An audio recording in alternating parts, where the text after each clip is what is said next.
동양인들? 동양인 피지컬이라고 해봐야 뭐 해봤자 아닐까? 내가 지금까지 봤던 동양인들은 다 작고 볼품 없었어. 그냥 작은 게 귀엽던데? 여기 훤칠한 키에 떡 벌어진 어깨를 가진 미군이 있습니다. 주변에 있는 동료들보다 2배는 커 보이는 이 미군에게 앞으로 무슨 일이 펼쳐지게 될까요? 안녕하세요. 저는 버지니아에서 군복무 중인 해리라고 합니다. 저는 할아버지, 아버지 모두 군인 출신이시고 집안에 군인이 굉장히 많기 때문에 어렸을 때부터 군인이 되는 것을 꿈꿔왔습니다. 또 미국은 군인에 대한 존경과 예우가 남다르기도 하고요. 무엇보다 어려서부터 국가에 대한 책임과 의무에 대해 듣고 교육받아 왔기 때문에 저도 자랑스러운 미국의 군인으로서 나라에 충성을 다하고 싶었습니다. 저는 군인이 되겠다는 목표를 이루기 위해 노력에 노력을 다했어요. 미국의 사관학교는 최고의 교육을 받는 대학으로 꼽힐 정도로 미국에서는 명문대로 꼽힙니다.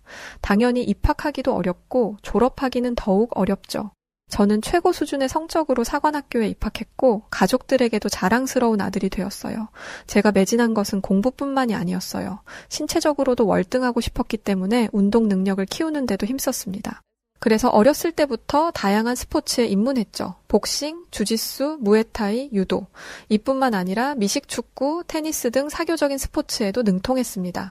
이 덕분에 다양한 사람들과도 친해질 수 있었고 신체적으로도 누구보다 월등한 능력을 갖춘 군인이 되었다 자신할 수 있어요. 한국은 어떤지 이 부분은 잘 모르겠지만 미국은 스포츠를 잘하는 사람에 대한 선망이 있습니다. 미국을 배경으로 하는 영화나 드라마를 보시면 알 수 있듯이 학교에서 가장 인기가 많은 학생은 보통 신체적인 피지컬이 월등한 경우가 많죠. 구릿빛 피부에 마초 같은 남자들이 인기가 많습니다. 그래서 저는 제 피지컬에 대한 자신감이 대단했어요. 그 덕에 저는 고등학교를 졸업하고 사관학교에 가서까지 주변 사람들과 좋은 관계를 유지했어요. 키가 크고 여러 가지 운동으로 신체를 단련했었고 남들보다 덩치도 컸으니 누구도 저를 함부로 대하지 못했고 성적까지 좋았으니 주변의 인정은 덤이었습니다. 바보같이 무식하고 힘만 센 군인이 되지 않기 위해 계속해서 정진해왔으니 어찌 보면 당연한 결과였죠. 그러던 중 졸업 후 임관한 지 얼마 되지 않았을 때 주일 미군 부대에 방문하게 되었어요. 아시다시피 일본은 태평양 전쟁에서 패배한 후에 자국의 군대를 가지지 못하도록 되어 있습니다. 대신 미군이 일본에 주둔하여 일본과 함께 인도양, 태평양 지역의 정세와 안정을 도모하고 있죠. 주일 미군 부대에 방문하게 된 저와 몇 명의 동기들은 잔뜩 긴장한 상태였습니다. 미국과 한국의 장성들이 모이는 자리라는 것을 알게 되었기 때문이었습니다. 아직 임관한 지 얼마 되지 않은 저희가 이런 자리에 함께 해도 되는 건지 토론하며 일본으로 떠날 날만 기다리고 있었죠. 햇병아리 장교인 저희가 장성들이 주고받는 이야기를 알 수 있을 리 없었지만 저희는 그곳에서 한국의 군인들과 일본의 자위대원들을 만날 수 있었습니다. 저희는 그곳에서 저희가 왜 함께 왔는지를 알 수 있었어요. 저와 함께 일본으로 간 동기들은 일명 엘리트 군인이었습니다.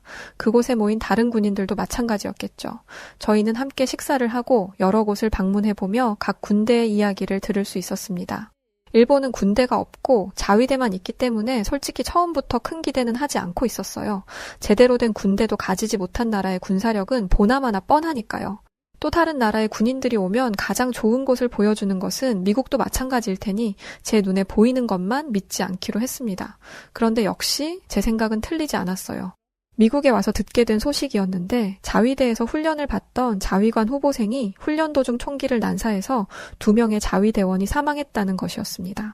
숨진 2사람에게는 안타까운 이야기지만 대체 어떻게 훈련을 하고 관리를 어떤 식으로 하길래 이런 말도 안 되는 일이 벌어진 것인지 이해할 수 없었습니다. 일본의 주일미군 부대에 방문했을 때 만났던 한국 군인들에게도 그다지 기대감은 없었어요. 동양인의 피지컬은 거기서 거기라는 생각을 하기도 했고 일본의 자위대원들이나 한국의 군인들이나 제가 생각하는 군인상은 아니었습니다. 공부만 잘할 것 같은 범생이상? 딱 그 정도였죠. 한국 군인들을 보고 든 생각은 장성들을 보좌할 실무진들이나 데려왔나 보다 였습니다. 이런 인상은 미국으로 돌아갈 때까지 변하지 않았어요. 한국 군인들이 한국의 군사력을 자랑한 것도 아니었고 딱히 알아보고 싶은 생각도 들지 않았기 때문이었죠. 미국으로 돌아왔을 때 주변인들이 일본에서의 시간은 어땠느냐 앞다퉈 물었지만 저는 해줄 대답이 없었습니다. 그저 그냥 그랬어 라고 대답할 뿐이었죠. 집안에서도 마찬가지였어요. 오랜만에 부모님의 집으로 갔더니 그것부터 물으시더군요. 저는 똑같이 그저 그랬다라고 말씀드렸습니다. 그런데 할아버지가 뜬금없이 한국에 대해 물으시더라고요. 가서 한국 군인들도 만났다며 저는 전역한 지 한참이 지난 할아버지가 한국에 대해 물으시는 게 의아했습니다. 그건 왜 물으세요? 한국 군인들은 어땠니? 훌륭했니? 저는 제가 느꼈던 감정을 그대로 말씀드렸습니다. 그러자 할아버지와 아버지 모두 고개를 갸웃거리면서 말씀하셨어요.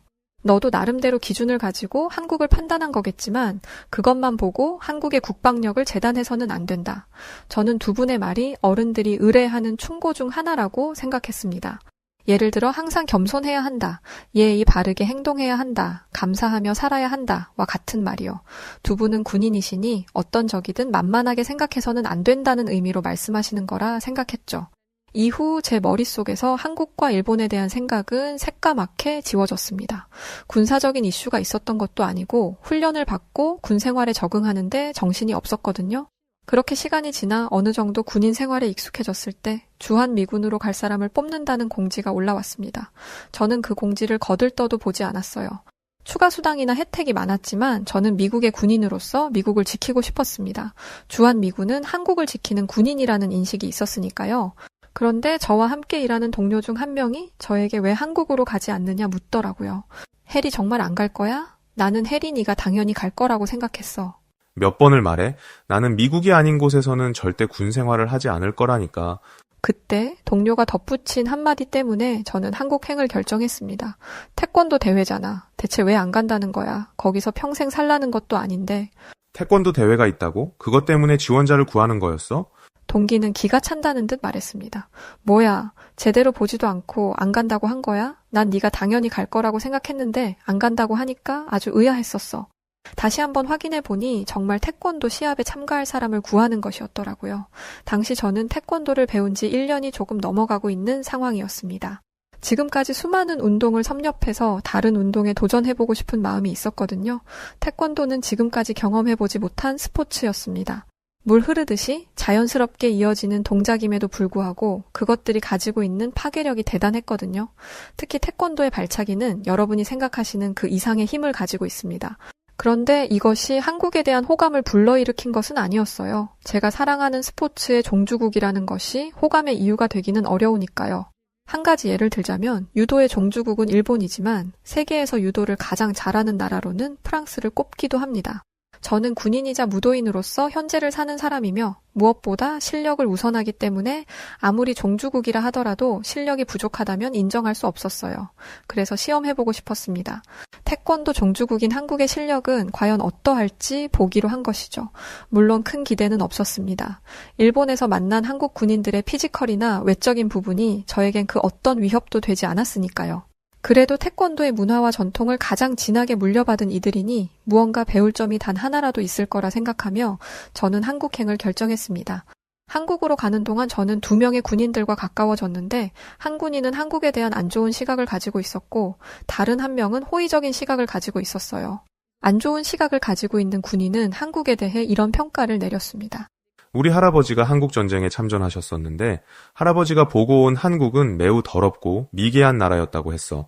사람들은 오물이 묻은 손으로 밥을 먹고 미군 부대에서 뭐라도 조금 얻어먹으려고 다른 사람을 밀치고 밟기까지 했다고 하더라고. 좋은 시각을 가지고 있는 군인이 반박했습니다.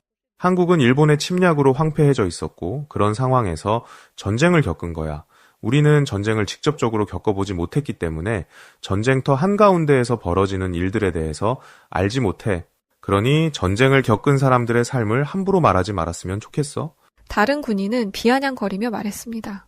내가 아니고 할아버지가 알려준 거라니까. 전쟁에 참전했던 사람이 하는 말이랑 네 말 중에 뭐가 더 신빙성 있을까? 두 사람의 언쟁이 점점 심해져 갈 때쯤 저의 중재 덕분에 두 사람은 겨우 진정할 수 있었습니다. 저는 좋은 시각을 가지고 있던 군인에게 물었습니다. 너는 그럼 한국에 대해 잘 알고 있다고 생각해? 나도 잘 알고 있다고 말할 수는 없어. 하지만 한국이 한국전쟁 이후에 급속도로 경제 성장을 했다는 건 확실히 알고 있지. 이 말이 끝나자마자 겨우 진정시켜놨던 다른 군인이 또 비아냥댔습니다. 빈부격차 몰라? 세계 최강국인 미국에도 빈부격차 문제가 심각한데 그런 나라라고 다를 게 있겠어? 게다가 한국은 아직도 전쟁 중이잖아. 그렇게 불안정한 나라가 어떻게 강대국이 돼? 무엇보다 자기들 스스로 나라를 지킬 힘도 없어서 미국의 도움을 받고 있는 게 현실 아냐?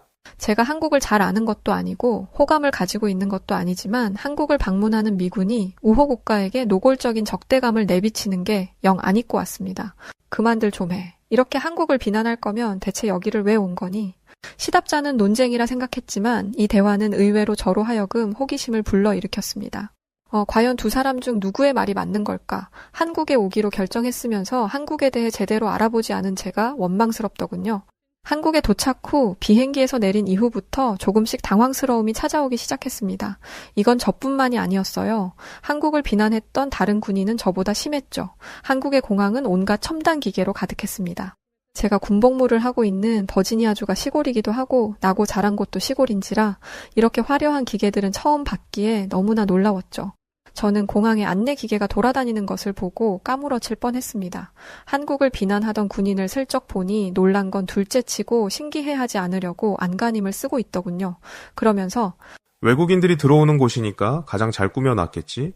라며 어떻게든 깎아내릴 구석을 찾고 있었습니다. 누가 보면 한국 사람에게 원한이라도 있는 줄 알겠더라고요. 저희는 공항에서 나와 버스로 옮겨 탔는데 세상에나 버스도 엄청났습니다. 덩치가 큰 미국인들이 앉아도 충분히 여유가 있는 의자에 버튼만 움직이면 등받이와 다리 받침대가 움직이더라고요. 외제차를 타는 것 같았습니다. 무엇보다 청결하다는 것이 몸으로 느껴졌어요. 저는 비난만 하던 군인에게 말했습니다. 오물이 묻은 손으로 음식을 뭐 어쨌다고? 헛기침하는 그 군인을 비웃으며 주한미군 기지로 향했습니다. 주한미군 기지는 제가 평생 보고 살았던 모습이었어요. 군인들이 향수병에 걸리지 않도록 미국과 똑같이 구현을 해두었기 때문이었죠. 저는 그곳에서 주한미군들의 이야기를 들으며 며칠을 지나보냈습니다. 물론 그중 8알 이상이 시차 적응이었지만요. 대망의 태권도 경기가 있는 날, 저는 새벽같이 일어나 몸을 풀었습니다. 해리, 왜 그렇게까지 열심히 해? 분명 네가 이길 싸움인 게 뻔하잖아? 솔직히 저도 그렇게 생각은 하고 있었지만 겉으로는 표현하지 못하고 씩 웃고 말았죠. 그렇게 경기장에 도착한 뒤 옷을 갈아입고 있는데 제 옆으로 와서 우통을 벗는 한 남자를 보고 깜짝 놀랐습니다. 라커룸에 왔다는 건 경기에 참가한다는 건데 제 기준에서 몸이 너무 얇았거든요. 근육이 잘 잡혀있는 게 보이기는 했습니다만 저 정도 체급으로 대체 누굴 넘어뜨릴 수 있다는 것인지 어이가 없을 지경이었습니다. 저는 피식 웃으며 도복을 입었고 경기장으로 들어갔죠. 그런데 제가 본 것이 다가 아니었습니다. 한국에는 저보다 키가 큰 군인들도 많았고 동양인이라 믿기지 않는 피지컬의 근육을 가진 사람도 있었어요. 동양인은 체질적으로 서양인보다 몸을 키우는 게 어렵다는데 약이라도 먹은 건지 의심스러울 정도였습니다. 하지만 이런 경기에 나왔다는 것은 약물의 도움을 받지 않았다는 것이겠죠. 솔직하게 말해서 제가 본 한국 군인들이 제가 보고 들은 모습과 너무 달라 기가 죽은 게 사실입니다.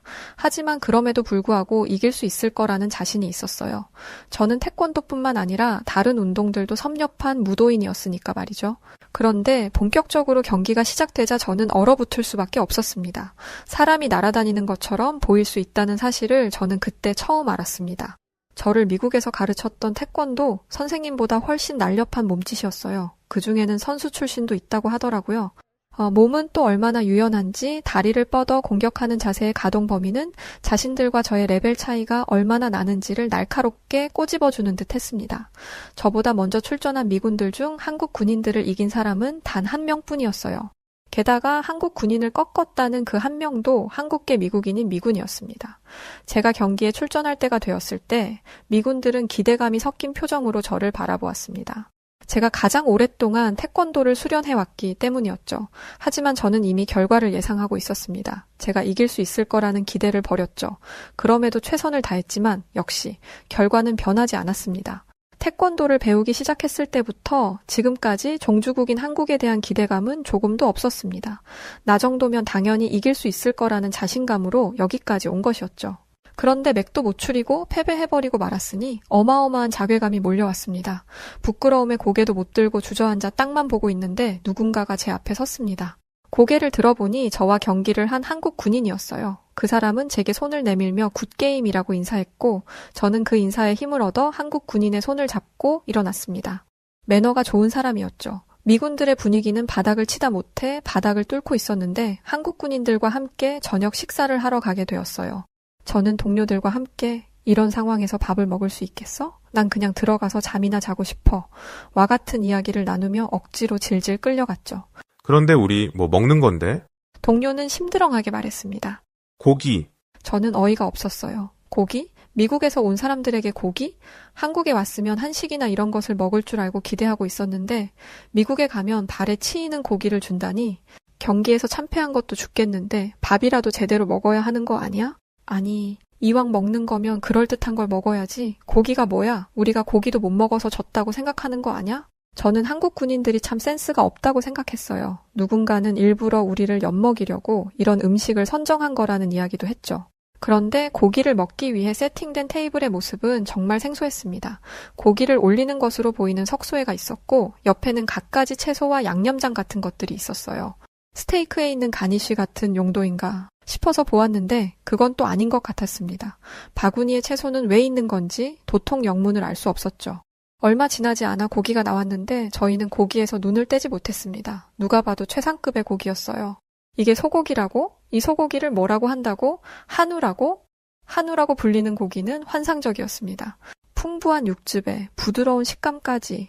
그런데 저희를 놀라게 한 건 이게 전부가 아니었어요. 옆에서 저희를 지켜보던 한 한국 군인이 저희 테이블로 와서는 직접 고기를 구워주었습니다. 그런데 정말 거의 익히지 않고 먹더라고요. 미국 레스토랑에서는 굽기 조절을 하지만 바비큐 파티를 할 때는 무조건 바싹 구워서 먹습니다. 그래서 주저하고 있자 한국 군인은 아무 문제 없다며 고기를 권했죠. 세상에, 이게 대체 무슨 맛이야. 이런 고기는 태어나서 한 번도 먹어본 적이 없어. 마스터 최, 대체 뭘 어떻게 한 거죠? 한국 군인은 먹을 거면 제대로 먹어야 한다는 것이 한국 사람들의 생각이기에 그대로 따랐을 뿐이라고 말했습니다. 그리고 저희에게 쌈이라는 걸 가르쳐 주었는데 저는 그렇게 포만감 있고 건강한 음식은 먹어본 적이 없었어요. 왜 저희는 고기와 야채를 함께 먹는 생각을 못했을까요? 모든 식사를 마치고 저희는 부른 배를 두드리고 있었습니다. 그런데 그때 저와 함께 경기를 했던 군인이 찾아왔어요. 그러고는 이렇게 말해주었죠. 태권도에 큰 관심이 있다고 들었습니다. 한국의 전통 무술에 관심을 가져줘서 고맙습니다. 여러 나라의 스포츠를 배워왔지만 이렇게 직접적으로 고마움을 표하는 경우는 흔치 않았습니다. 그래서 저는 물었어요. 태권도가 한국의 무예인 건 맞지만 이게 고맙다는 인사를 받을 정도인가요? 그 군인은 이렇게 말했습니다. 해리 씨도 알겠지만 한국은 아주 오래전부터 잦은 침략을 받아왔어요. 그래서 빼앗긴 것도 많았고 지킬 것 또한 많았죠. 그중 하나가 태권도예요. 우리 민족의 무예를 잃지 않기 위해 지금까지 노력해온 선조들 덕에 태권도가 세계적인 스포츠로 자리할 수 있었던 겁니다. 태권도는 우리에게 그런 의미예요. 저는 단순히 태권도를 스포츠로 여기지 않아요. 저는 태권도에 담긴 정신을 추구하는 것을 목표로 수련하고 있습니다. 저는 짧은 대화에서 많은 것을 느꼈습니다. 제가 얼마나 가벼운 마음으로 태권도를 대했는지 깨달았고 이런 마음으로 경기에 참가했으니 한국 군인들에게 지는 건 당연한 것이었다는 걸 알았죠. 저는 미국으로 돌아가기 전까지 남은 잠깐의 시간 동안 한국에 대해 더 많이 알아보았습니다. 군인으로서 한국은 정말 대단한 나라였어요. 그토록 많은 침략을 받았음에도 나라를 지켜냈고 그 과정에서 훌륭한 장군들과 군사들을 배출해냈더군요. 한국에 대해서 알아가면 알아갈수록 한국을 비난했던 군인을 찾아가 쥐어받고 싶은 심정이 들었습니다. 저는 언제가 됐든 기회가 생긴다면 주한미군으로 한국에 가볼 생각입니다. 한국이라면 제게 많은 가르침을 줄 것이라는 확신이 들어요. 한국에서 먹어본 한우의 맛도 잊히지 않네요. 그 환상적인 맛을 다시 느끼기 위해서라도 한국으로 가는 것을 서둘러야 할 것 같습니다. 자, 오늘은 미국 버지니아에서 군복무를 하고 있던 해리 씨가 주한미군 태권도 대회에 참가했다 겪었던 사연을 담은 이야기였습니다. 오늘의 사연 어떻게 들으셨나요? 사연을 읽다 보니 우리나라 태권도가 얼마나 대단한 전통 무예였는지 알 것 같더라고요. 그럼 지금까지 사연을 읽어드리는 여우튜브 송은지였고요. 끝까지 시청해주신 모든 분들 고맙습니다.